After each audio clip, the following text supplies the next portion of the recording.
আগস্টের এক সকাল। মানুষের হাতে নানা মাধ্যমে পৌঁছে যাচ্ছে ডাক বিভাগের সিলমোহর এবং ডাক টিকিট লাগানো একটি চিঠি। কে পাঠালো এই চিঠি? আমরা জানবো সেই উত্তর। তার আগে চলুন একটি প্রশ্ন তুলে দেই আপনাদের সবার মনে। জুলাই গণ অভ্যুত্থানের পর ফ্যাসিস্ট সরকার পতনের আজ ৭৩০তম দিন।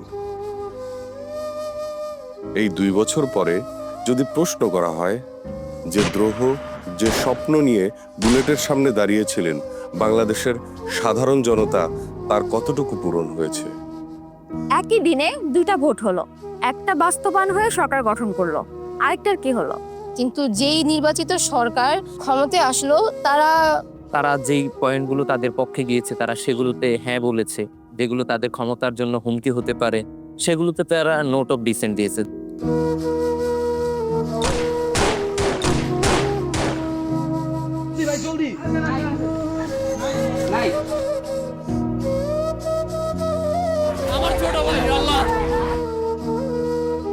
তাদের একটা আকাঙ্ক্ষা ছিল, সেই আকাঙ্ক্ষাটা হচ্ছে এই যে কাঠামো, যে কাঠামোর কারণে বারবার ফেসিবাদ তৈরি হচ্ছে, সেই কাঠামোর একটা পরিবর্তন। তখন কিন্তু তারেক রহমানও বললো হ্যাঁ ভোট দিতে, আর বর্তমান বিরোধী দল ছিল হ্যাঁ ভোটের পক্ষে।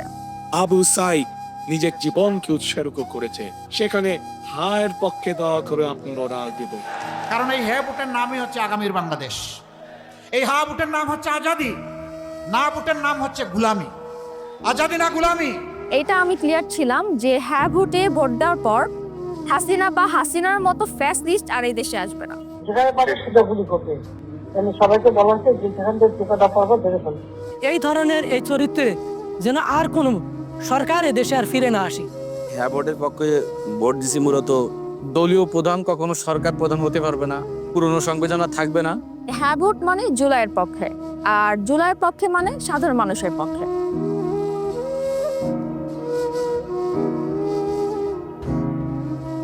বেগম খালেদা জিয়ার কথা বলি, উনি একটা কথা বলেছিলেন যে জনগণের সরকার যখন আসবে তখন এই মুজিবীয় যে সংবিধান সেটাকে তারা ছুঁড়ে ফেলে দিবে। সরকার গঠনের পর বিএনপি নানা অজুহাতে হোক কিংবা তাদের কৌশলগত জায়গা থেকে তারা এই জায়গাটাকে টেকনিক্যালি একটু স্কিপ করার চেষ্টা করছে।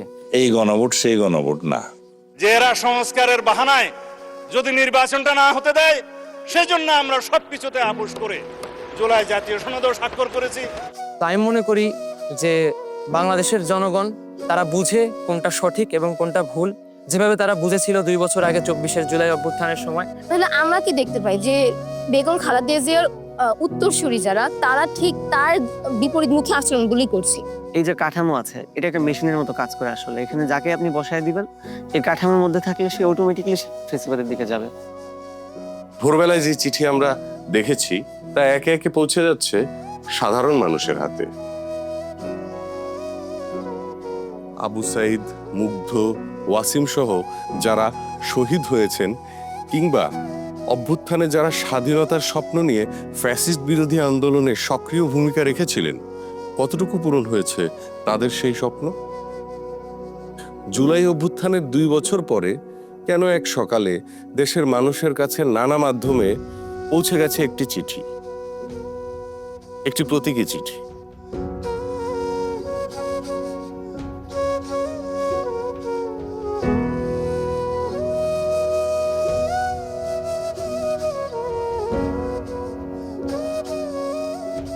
সাধারণ মানুষ মনে করে আবু সাইদ, মুগ্ধ কিংবা ওয়াসিমদের রক্তের বিনিময়ে পাওয়া এই জুলাই এখনো শেষ হয়ে যায়নি। শেখ হাসিনা চলে যাওয়া এই জুলাইয়ের শেষ নয়, বরং আর কেউ যেন ফ্যাসিস্ট হয়ে না উঠতে পারে সেই ব্যবস্থাও এই জুলাইয়ের লক্ষ্য, জুলাইয়ের চেতনা। সেটা জুলাই সনদ বাস্তবায়নের পক্ষে হ্যাঁ ভোটের মাধ্যমে বাংলাদেশের জনগণ রায় দিয়েছেন। এটাই এই চিঠির মূল কথা।